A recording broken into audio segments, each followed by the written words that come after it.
ठीक है, तो हमारे सामने समस्या कैसे कौन कौन सी आ रही है वो देखना है। रिसोर्सेज को हमने डेवलपमेंट की प्रोसेस में लिया, हमने डेवलप किया, हमने अपनी आवश्यकताओं की पूर्ति की, और आवश्यकताओं की पूर्ति करने के साथ साथ हमने क्या किया, उसको एक्सेस में दोहन किया। दोहन का मतलब हमने एक्सेस में ही उनको निकालना शुरू कर दिया।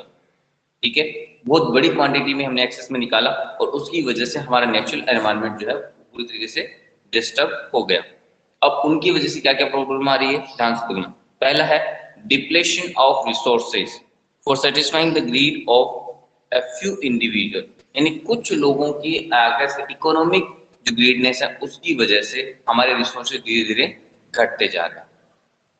जैसे कि मैंने आपको कल बताया था कि एक 20% पर्सन के बाद में क्या है, 80% वेल्थ है, और 80% पर्सन के पास या इंडिविजुअल के पास 20% वेल्थ है। समझ में आ रही बात? तो ये जो 20% जो है, इन्होंने अपनी क्या किया है, अपनी ग्रीडनेस की वजह से या अपने लालच की वजह से 80% रिसोर्सेज को दोहन करना शुरू कर दिया, और अभी भी उनके पास स्टॉक में पड़ा है। समझ में आ रही बात? और इसकी वजह से क्या हो गया है, रिसोर्सेज घटने शुरू हो गए। क्या हो गया, पहली समस्या क्या आ गई, डिप्लेशन ऑफ रिसोर्सेज। ठीक है, दूसरी समस्या क्या है अपने पास, accumulation of resources in few hands, या कह सकते हो रिसोर्सेज इन फ्यू हैंड्स। ठीक है, accumulation of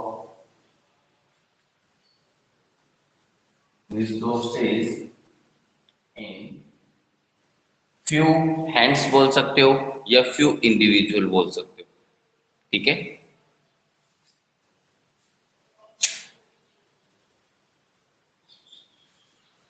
क्लियर। थर्ड हमारे पास समस्या क्या है, लीड टू ग्लोबल वार्मिंग। ठीक है, थर्ड प्रॉब्लम आ गई हमारे पास, ग्लोबल वार्मिंग।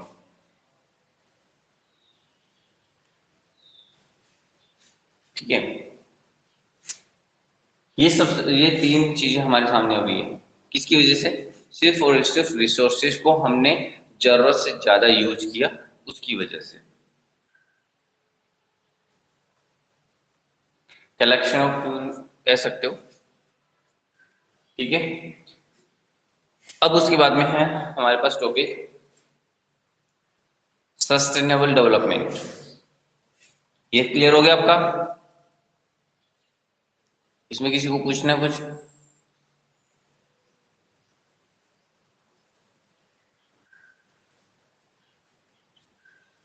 ओके, चलिए अब आगे है सस्टेनेबल डेवलपमेंट।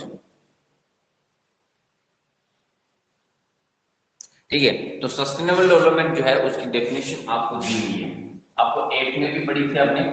ठीक है, और अब 10th में भी पढ़नी है। तो 10th में जो है थोड़ा सा उसका वाइड स्वरूप आ जाता है।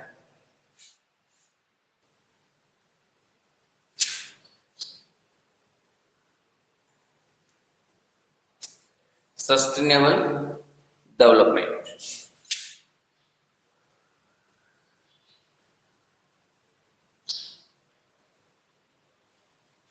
ठीक है, तो सस्टेनेबल डेवलपमेंट की जो डेफिनेशन मैं आपको लिखवा रहा हूं, हो सकता है आपकी बुक से थोड़ा सा अलग हो। ठीक है, the sustainable use of resources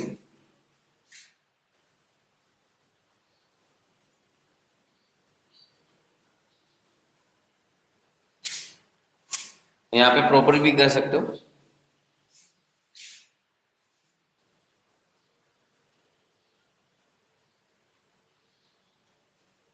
the sustainable use of resources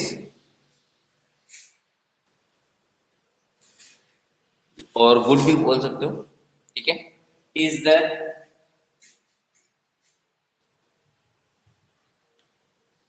use of goods, is the use of goods and services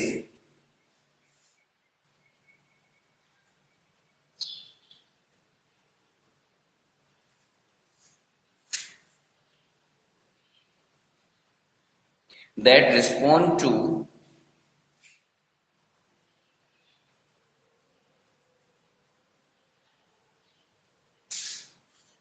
respond to basic needs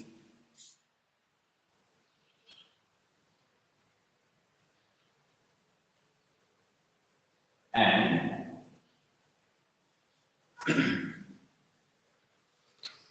bring a better quality of life and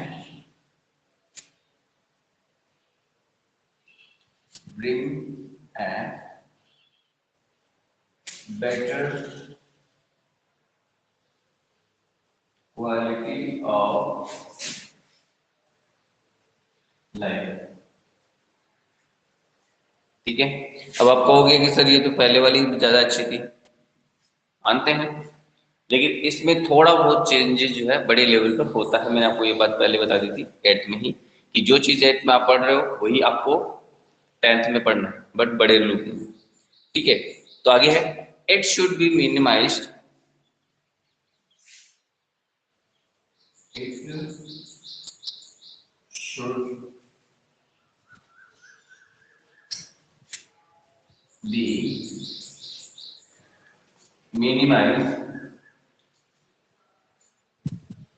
the use of natural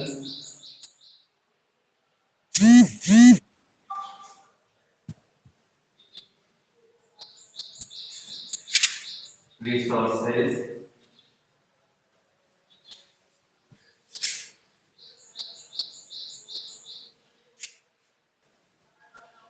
so as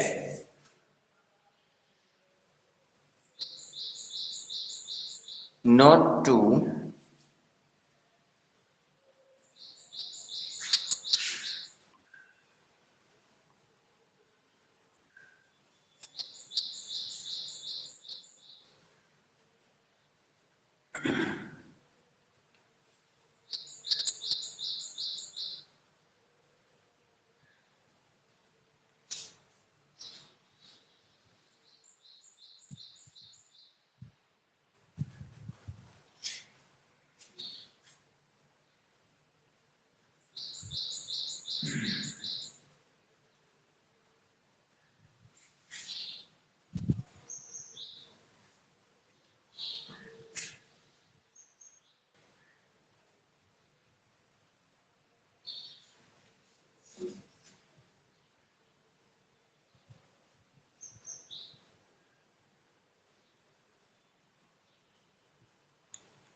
okay.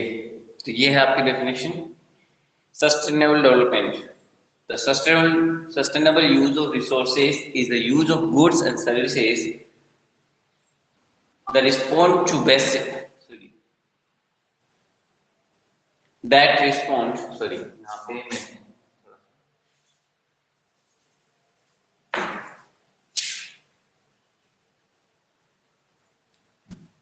that respond to basic needs and bring a better quality of life।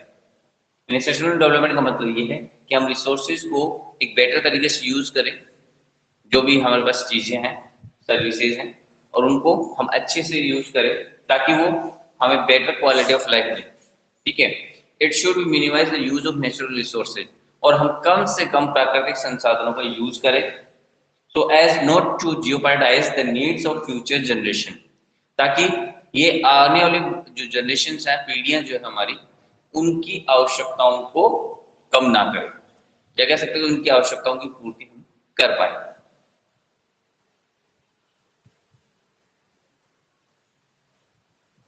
ठीक है। It is a component of conservation of resources for their long time use।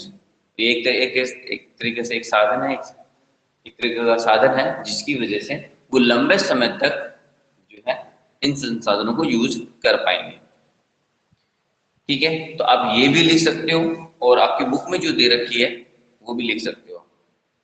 The sustainable economic development means development should take place without damaging the environment, and development in the present should not compromise with the needs of future generation। तो आप ये भी book वाले भी कर सकते हो, ये भी कर सकते हो। ठीक है।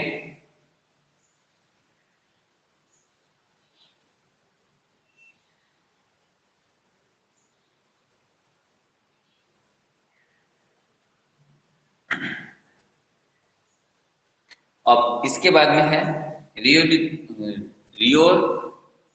डी जेनेरियो अर्थ समिट 1992।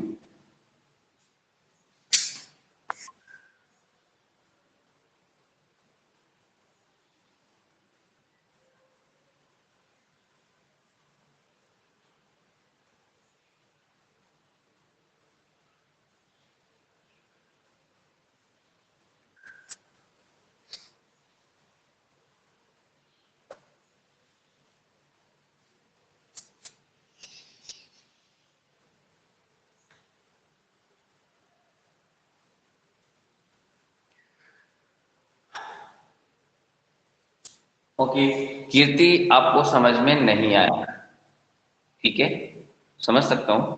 आप इस टॉपिक को पहले लिख लीजिए, फिर मैं आपको वो आपका बता देता हूँ। ठीक है।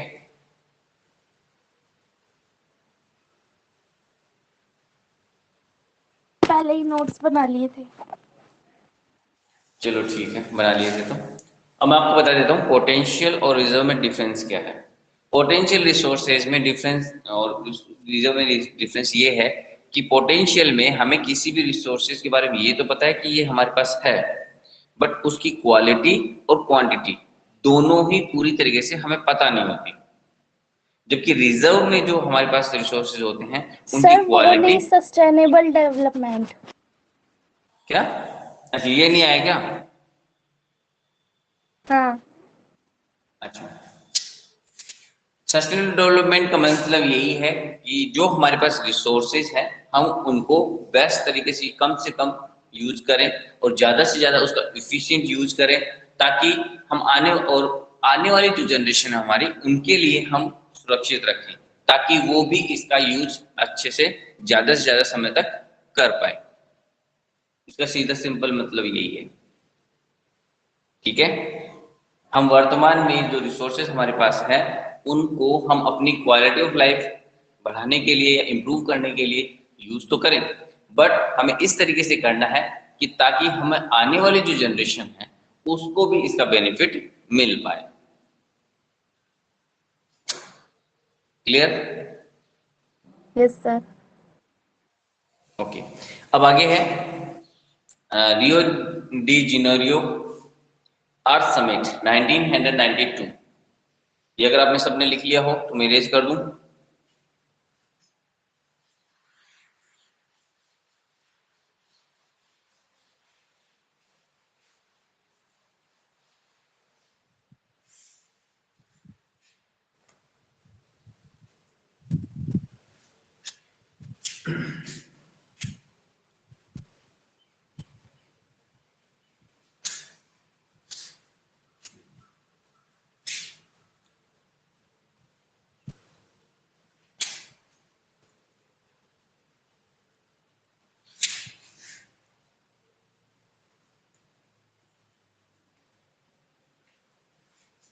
आई थिंक सबको दिखाई दे रहा होगा,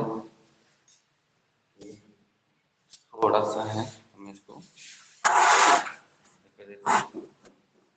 ठीक है। तो रियल सिनेरियो अर्थ समिट जो हुई 1992 में, उसका एक थोड़ा सा दिया है डिस्क्रिप्शन। उस डिस्क्रिप्शन में क्या बताया गया है कि इसमें 1992 में ब्राजील का एक शहर है, ठीक है, रियो डी जेनेरियो, ये शायद कैपिटल है इसकी। तो उसमें ये जो पूरे वर्ल्ड के जो कंट्रीज जो थे उसमें 1992 में, तो उसके 100 जो कैंडिडेट जो है, या कह सकते हो कि रिप्रेजेंटेटिव जो है, वो यहाँ पर उन्होंने एक मीटिंग की थी, ठीक है। और उस मीटिंग में क्या हुआ था वो आपको ध्यान रखना है, ठीक है। तो आपको मैं लिख देता हूँ, इन जून 1992 more than 100 heads of the state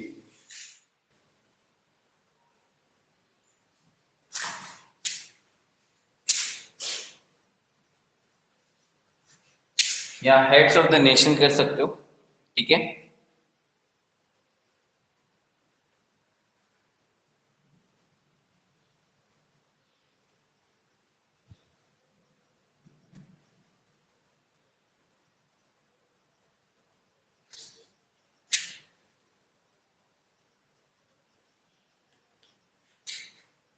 heads of the Nations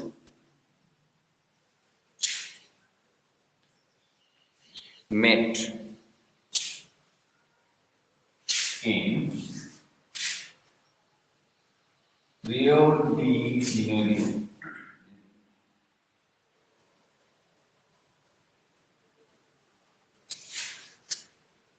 in Brazil, ठीक है।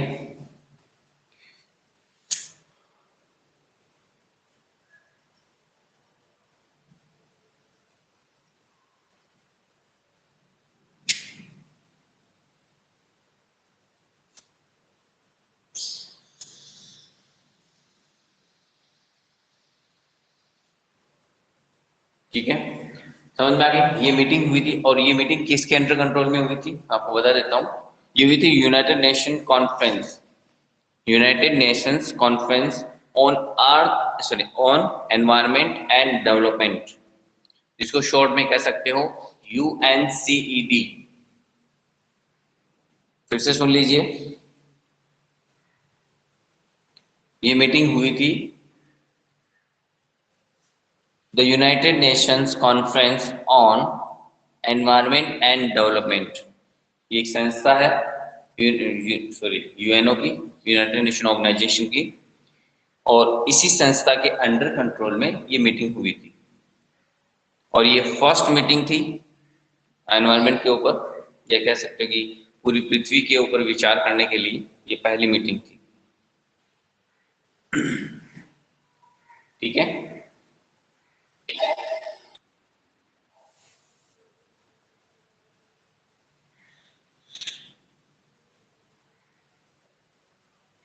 ओके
ओके, तो रियो डी जेनेरियो अर्थ समिट 1992 में जो हुई, उसके अकॉर्डिंग उसमें more than hundreds of heads जो है नेशंस के, वो एक दूसरे से मिले, जो कि ब्राजील में हुई थी। ठीक है, पहली बार ये मीटिंग हुई थी इंटरनेशनल अर्थ समिट के नाम से। ठीक है, और ये किसके अंडर कंट्रोल में हुई थी? United Nations conference on environment and development, इनके अंडर कंट्रोल में ये मीटिंग हुई थी इंटरनेशनल अर्थ समिट की। इसका मुख्य उद्देश्य क्या था? इसका मुख्य उद्देश्य था the main aim was to solve the problem of environment protection and socio economic, यानी सामाजिक और आर्थिक डेवलपमेंट एट ग्लोबल लेवल, यानी पूरे अंतर्राष्ट्रीय लेवल पर हमारी जो पर्यावरण संबंधी जो समस्याएं आ रही थी उनको सुलझाने के लिए, और जो सामाजिक और आर्थिक जो समस्याएं जो थी, ये विकास की जो प्रॉब्लम्स थी, विकास करने की जो समस्याएं थी, उनको सोल्व करने के लिए ये मीटिंग हुई थी। और इस मीटिंग में उन्होंने 21 जो एजेंडेज हैं या विषय जो है या सब्जेक्ट जो है वो मेंशन किए थे, और उनके ऊपर उन्होंने एग्री किया था कि इनके अकॉर्डिंग हम अपना काम करेंगे। ठीक है, तो यहाँ पे लिख दीजिए the Rio convention endorse the global forest principle and adopted 80 agenda 21 for achieving sustainable development in 21st century. सबको समझ में आया? हेलो एवरीवन, सो गए क्या?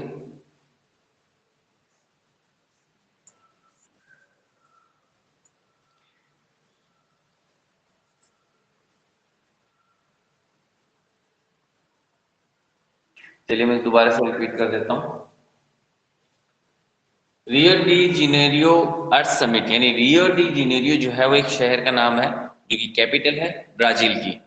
वहां पर कैसे 100 से ज्यादा जो नेशंस हैं उनके जो हेड्स है, मुखिया जो है, वो एक दूसरे से मिले। ठीक है, और ये पूरे अर्थ के अकॉर्डिंग एक मीटिंग होनी थी जिसको नाम दिया गया इंटरनेशनल अर्थ समिट। ठीक है, ये पहली बार ये मीटिंग हो रही थी जो कि 1992 में हुई थी। किसके अंडर कंट्रोल में? The United Nations conference and environment and development. ये पूरा एक कैसे इंस्टीट्यूशन है, एजेंसी है जो कि यूनाइटेड नेशन की है, उसके अंडर कंट्रोल में ये मीटिंग हुई थी। ठीक है, अब इस मीटिंग का मेन उद्देश्य क्या था? ठीक है, उद्देश्य ये था, क्या था? The main aim was to solve the problem. इसका उद्देश्य था कि एक प्रॉब्लम जो हमारे सामने आ रही है इंटरनेशनल लेवल की, उसको सुलझाना। क्या?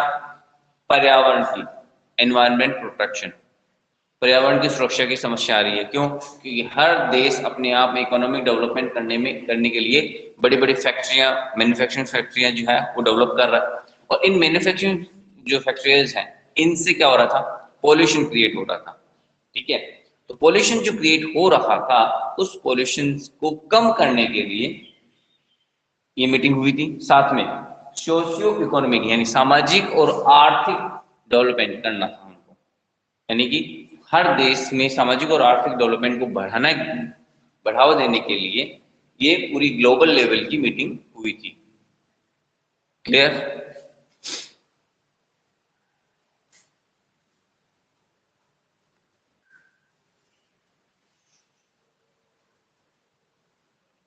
ओके, अब आगे है कि इस मीटिंग में क्या डिस्कशन हुआ। मीटिंग में डिस्कशन ये हुआ कि सारे जो हेड्स जो थे उन्होंने कुछ फॉरेस्ट प्रिंसिपल बनाए, यानी कि जंगलों को सुरक्षित रखने के लिए कुछ सिद्धांत बनाए। साथ में एक 21 सब्जेक्ट्स के लिए उन्होंने लिस्ट बनाई, और उस पर वो एग्री हुए कि इन सब कामों को हम करेंगे।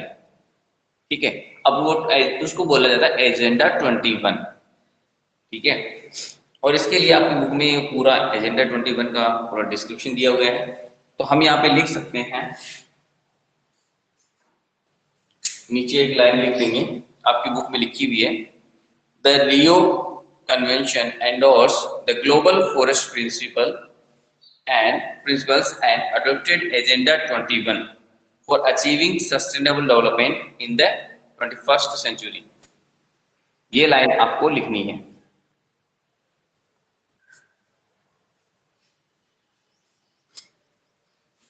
यहाँ थोड़ा जगह नहीं है इसलिए मैं लिख नहीं पा रहा, इसको मिटाना पड़ेगा मुझे। ठीक है, तो मैं इसको मिटा देता हूँ और आगे आपको लिखना है।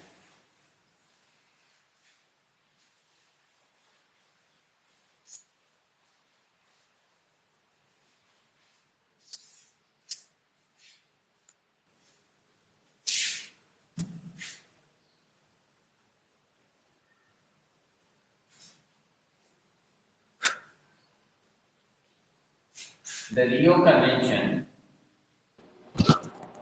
सर कर लेंगे हम। अगर किसी के पास बुक नहीं है तो वो कैसे करेगा?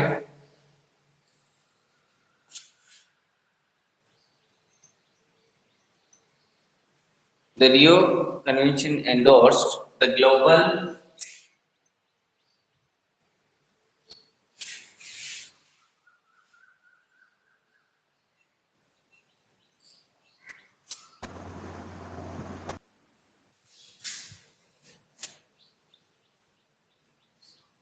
forest principle.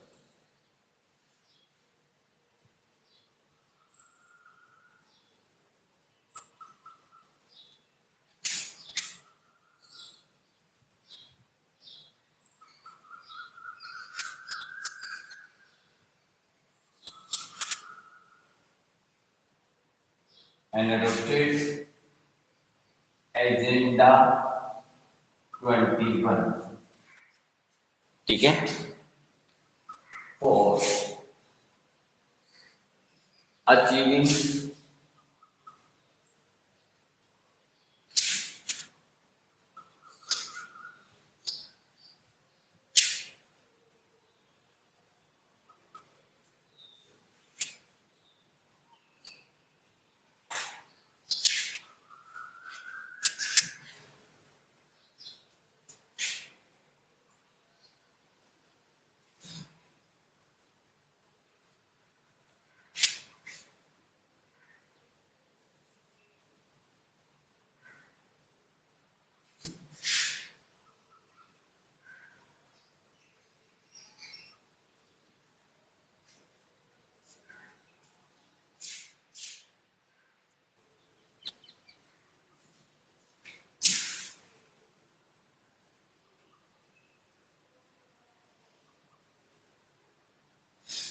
ठीक है। सर टाइम हो गया, बैटरी लो हो गई फोन की।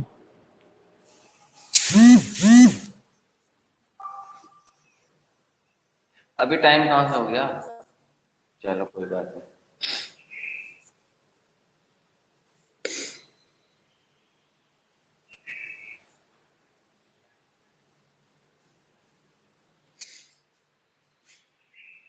चलो ठीक है, एजेंडा 21 जो है मैं आपको कल करवा दूंगा। सही है, time over, time over, time over. Bye.